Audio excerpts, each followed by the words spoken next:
sustancias que van a entrar hacia la luz para permitir los dos procesos, que son la maduración y la decapacitación de los espermatozoides. Y miren, inclusive en la estructura, si ustedes recuerdan, el epitelio que muestra el epidídimo y todos los epitelios, todos los epitelios de las vías espermáticas varían un poco en su altura en relación con los niveles de testosterona. Cuando hay mayor concentración de testosterona, como que se ve más grueso, más alto el epitelio. En este caso, miren, en la parte apical, además del aparato de Golgi que lo miramos con una coloración especial, veíamos otra modificación de la parte apical. ¿Se acuerdan cuál era? Estereocilos. Y los estereocilos no son más que ampliación de la membrana para poder desplazar, en este caso, la cantidad de secreciones que producen las células y llevarlas hacia la luz. Lleva hacia la luz donde va a cumplir las funciones que acabamos de mencionar. Está de más recordar, yo hago énfasis en la parte del epitelio, en la parte de las células, las modificaciones que presentan, porque estas son las células que van a trabajar finalmente para cumplir la función que acabamos de describir. Pero ya no puedo estar repitiendo constantemente, y ustedes deben saber, o sea, inherente a la presencia de un epitelio, si este es un epitelio, hay una membrana basal, hay una lámina propia con tejido conectivo, o sea, todo eso, pues no lo podemos dejar de lado. Y es más, cuando ustedes ya lleven patología, por ejemplo, y vean algún órgano, es frecuente que acá en procesos inflamatorios, en procesos infecciosos, empiecen a aparecer ¿qué? Acúmulos de linfocitos o un mayor número de leucocitos. ¿Se dan cuenta? O sea, para eso hemos estudiado nosotros las características que tiene un tejido conectivo normal.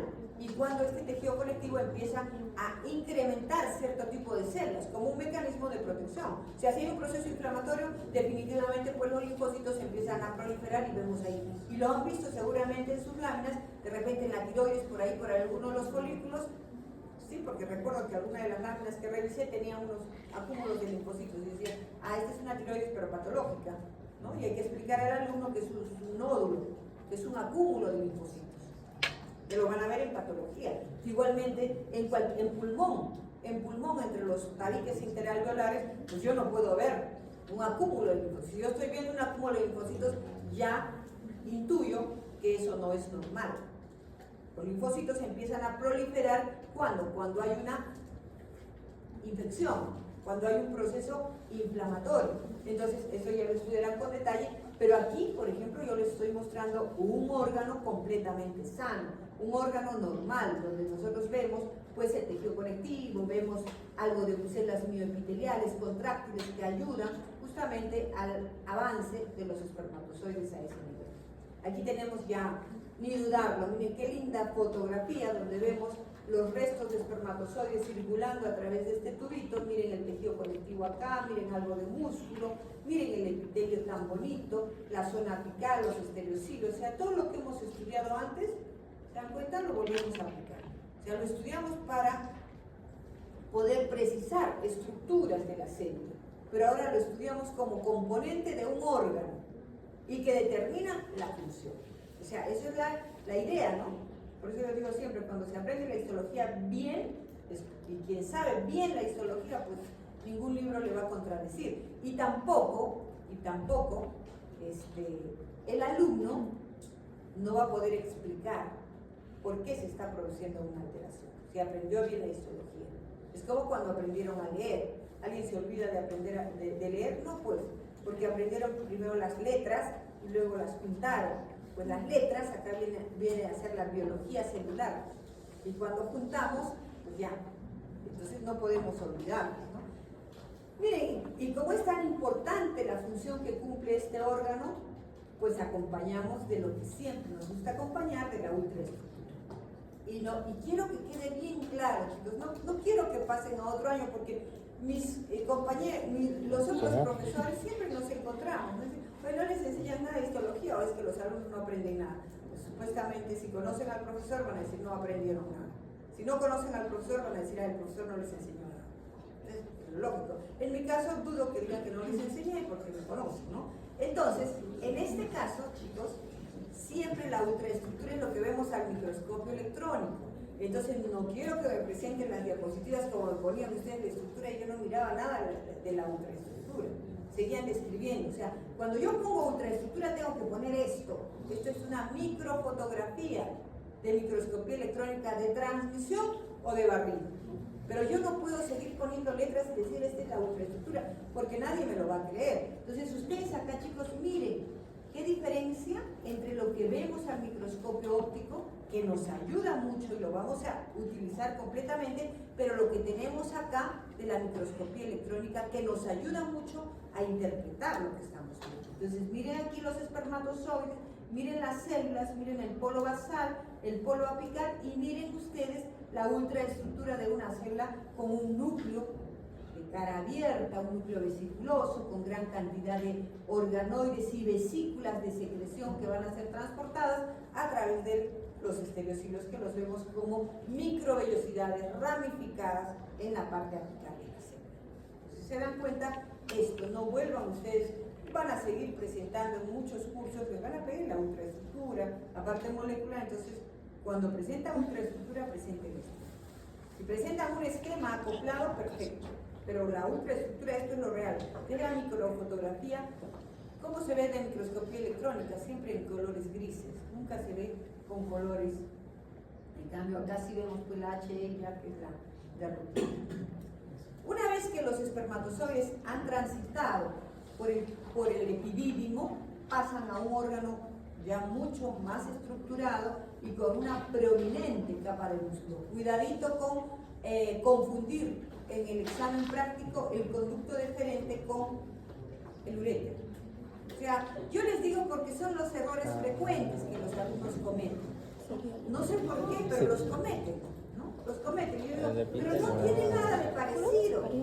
Es que se aprendieron de memoria que una porción del uréter tiene 3 capas de músculo, y como acaben 3 capas de músculo ya. Pero cuando, chicos, ¿qué les he comentado yo? Exactamente, ¿cuál es el elemento que nos da luces para el diagnóstico de un órgano hueco? La mucosa. ¿Y cuál es el primer elemento de la mucosa? El epitelio del revestimiento. Entonces, si yo me voy directo ahí, no voy a empezar a ver acá, ni tampoco voy a poner un mayor aumento, chicos, no. O sea, ¿cómo van a diagnosticar el órgano? Lo primero que hacen, si yo estaría en prácticas, y los que hacían prácticas conmigo, lo primero que hago yo es cambiar el objetivo al panorámico. Con el panorámico me ubico, y después cambio al otro, cuando me piden diagnóstico de órgano. Pero si ya tengo una estructura señalada ahí, ya un corpúsculo de Hazard, pues lo tengo que conocer. O una arteriola centrofolicular, ¿de quién estoy hablando? Del vaso, del timo. ¿Se dan cuenta? O sea, son elementos que ya están asociados a eso. Entonces ahí no necesito mover. Pero cuando me dicen, ¿qué órgano es este?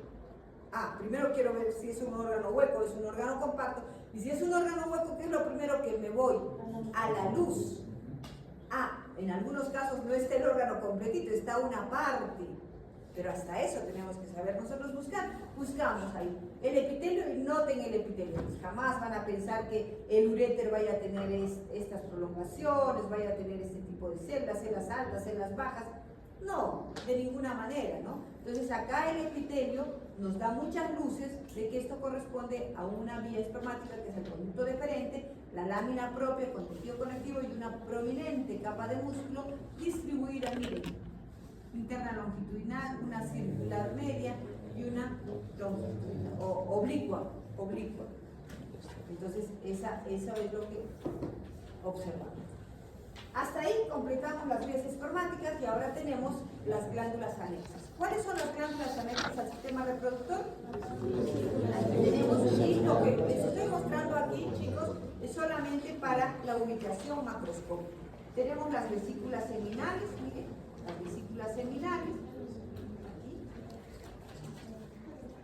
Luego tenemos por acá, miren, la más grande de las glándulas anexas, la próstata, y la que más problemas genera en los varones, así como en la mujer el cáncer de mama es frecuente, en el varón el cáncer de próstata también.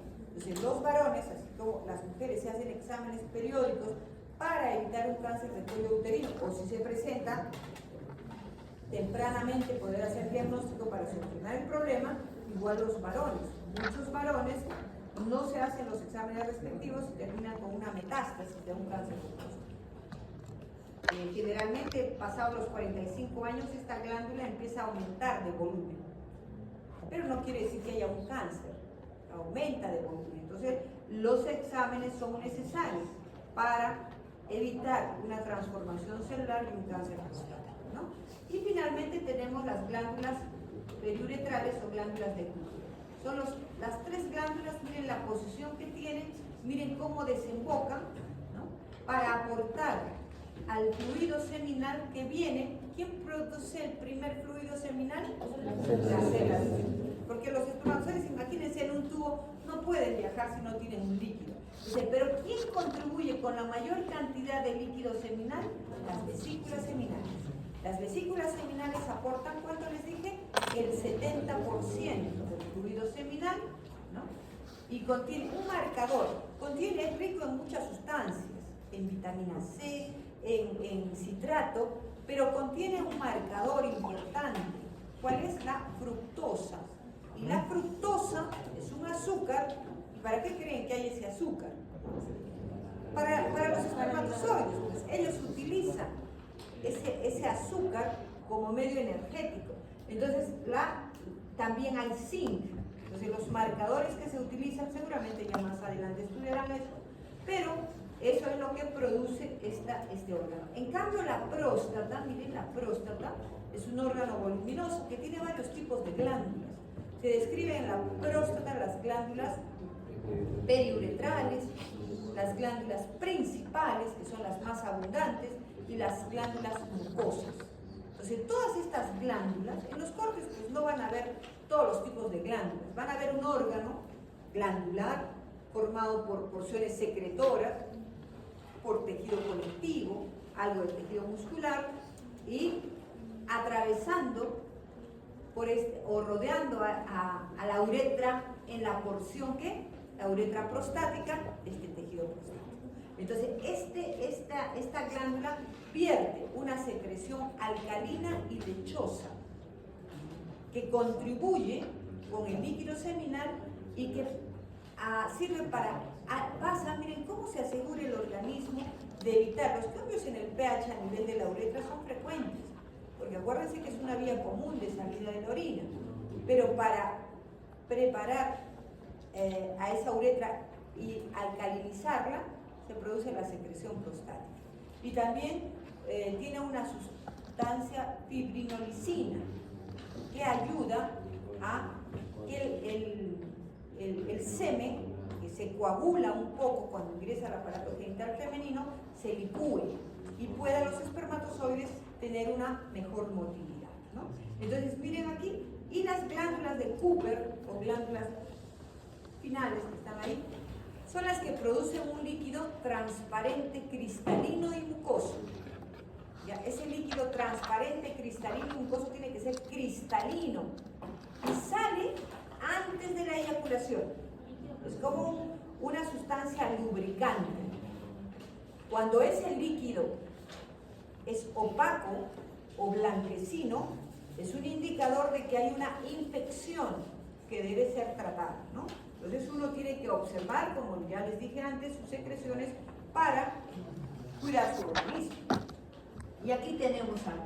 Las vesículas seminales están ubicadas, ustedes han visto, detrás de la vejiga urinaria, delante del recto e inmediatamente por encima de la parte basal de la próstata. O sea, ya lo hemos visto. O sea, cuando ustedes utilizan un cuadro como este con letras, entonces ya le he explicado, entonces hacen lo que hemos visto acá.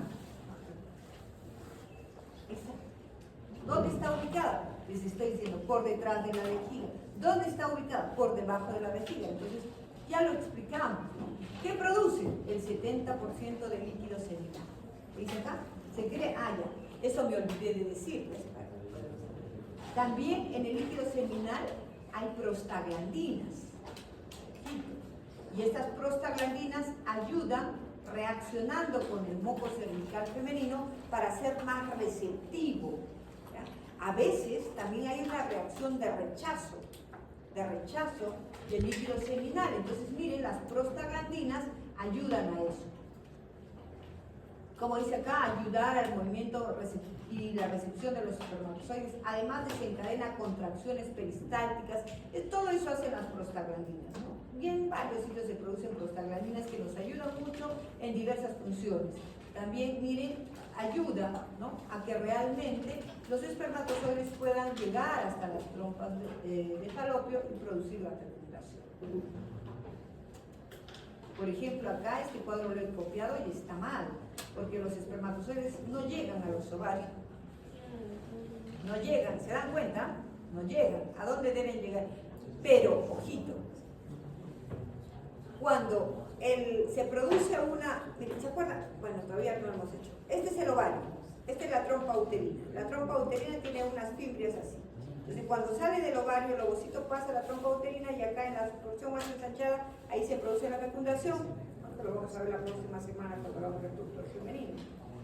Pero a veces las fimbrias no cubren al ovario y cae el ovocito. ¿A dónde cae? A la cavidad abdominal. Y los espermatozoides llegan a la cavidad abdominal. Y cuando no sale, ya lo vamos a ver en la próxima clase, cuando no sale el ovocito, si no se queda dentro del ovario, pueden llegar. Por eso es que seguramente en este recuadro dice eso, ¿no? La próstata, miren, aporta con un 25% del volumen del semen, vierte un líquido lechoso, ya dije, que contiene ácido cítrico, fibrinógeno, fosfatasa ácida y fibrinolicina. Lo comenté porque esto es importante.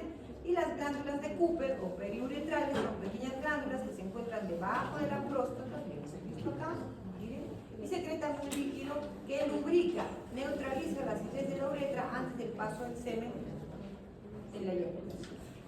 Y cuando vemos ya la parte histológica de la vesícula seminal, vemos una glándula. Y una glándula tiene porciones secretoras, miren, de luz muy tortuosa, rodeadas de tejido conectivo y algo de tejido muscular. Estas son las células que producen esa secreción que estamos viendo aquí.